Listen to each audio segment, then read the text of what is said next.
How to hide date and time on iPhone lock screen.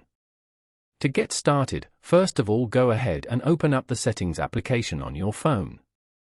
Once you're here, scroll down and tap on Wallpaper. Go to the lock screen preview and tap on Customize as shown. Then, tap on the clock widget.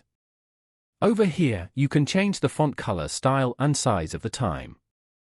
Try out all the colors, fonts and styles available over here. Go to the bottom right corner and tap on the rainbow icon. Here, tap on the icon as shown. Now, tap on any empty area beside the time. As you can see, the time has now been hidden. After that, tap on Done at the top right corner. Following these steps, you can easily hide date and time on iPhone lock screen. Thank you for watching. Please leave a like if this tutorial helped you, or leave a comment below if you have any questions related to the video.